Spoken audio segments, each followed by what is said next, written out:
Hello, my lovely bear family. And he has to start the tractor when I'm talking.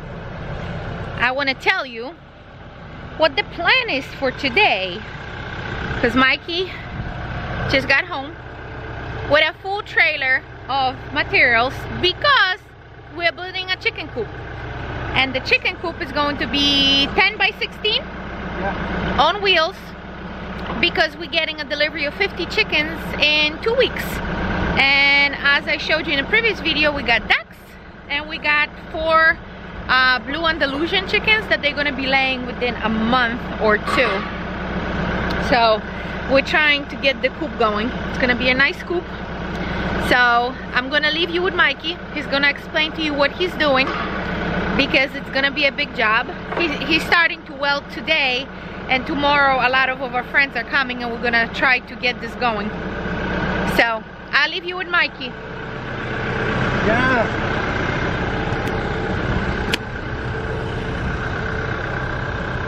Yeah, so right now I'm just trying to get set up. I gotta make some cuts. So that's my cutting table, horses, materials over there, right over there by the trailer, plus whatever's in the trailer. We're gonna try to get the frame welded up today. I gotta make sure this beam is level, so when I'm cutting it, it doesn't come out all cattywampus. Cattywampus means, well, I think it's a sewing technique, but it's crooked. That's what cattywampus means. So I gotta make sure that this is sitting flush on this deck. So this is a regular blade. This is a regular Hitachi chop saw, as you see, and it's got a Lennox blade for cutting steel. I've used it a couple of times. It's okay. It works, which I think is a key thing. That's really about it. Alright guys, so chop saw, gotta set it up. Obviously gotta get the welder and the rest of the stuff going. I'm gonna make the cuts first. There you go. I'm gonna set up the cuts, measure everything out, make the cuts, weld everything up, and then take it from there. So I'm still debating how the whole thing is gonna go, but I have a pretty good idea of how it's gonna go. I made these pieces here, right? See that? The game plan of this is this. There's gonna be no suspension on this. It's just gonna be all tire, pretty much.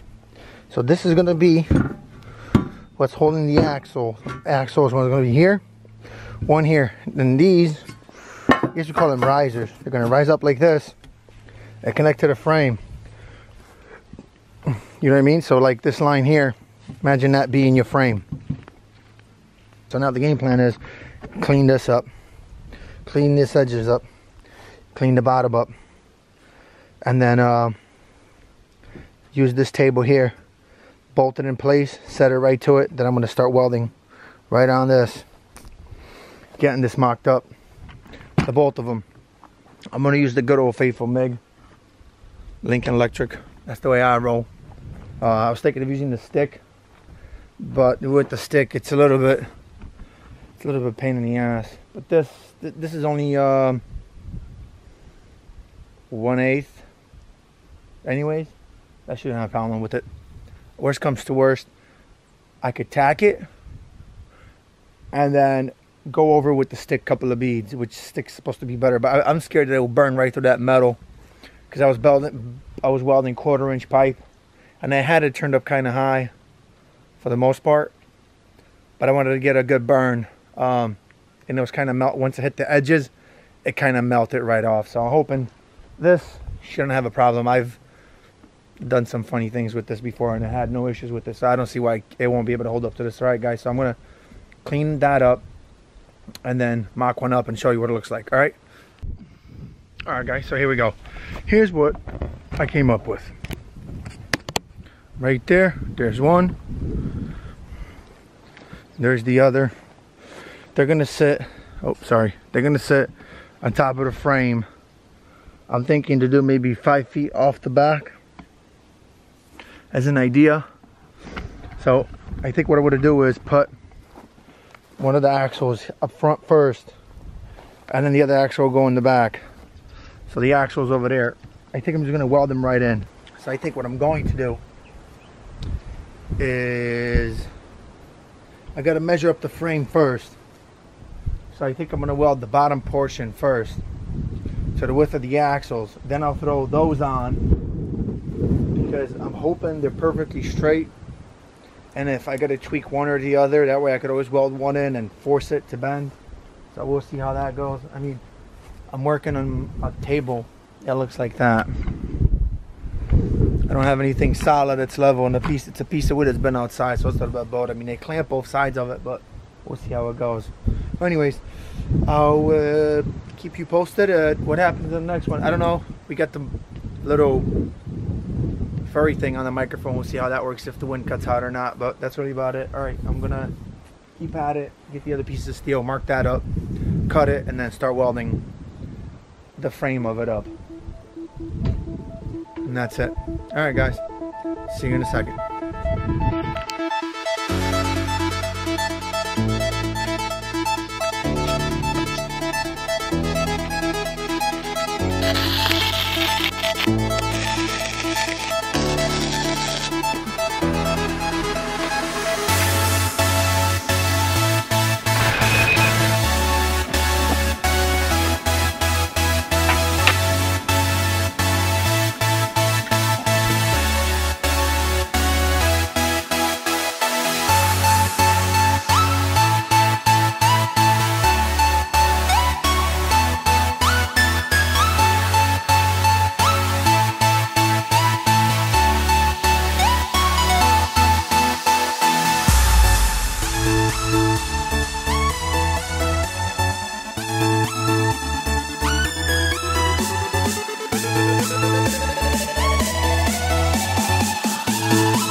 So it's currently 10 o'clock. Calling it a night. This is as far as we got. Got that mounted. I got the cross brace on there in between here. So from here, from this cross brace up to this, there's gonna be a bar, because I think this is up high. Might be a little bit too flimsy. This thing might be stuck in mud and whatever. The tractor might be pulling left and right, so I got to make sure it's solid. So I'm going to cross brace it, and these axles will be solid. The back's got cross bracing on it. The front, here's the crazy part. I ran out of material. My neighbor's got some, I think it's 3-inch C-channel. So we'll see. If not, I'm just gonna have to go back to the place and get 2 more pieces of probably, I don't know, maybe like a 12-foot piece, because I got to make sure that this cross section here is nice and solid. This is going to take most of the pulling of whatever's going to pull it when it pulls it. My face is super dirty, look at that. But anyways, I want to call it a night.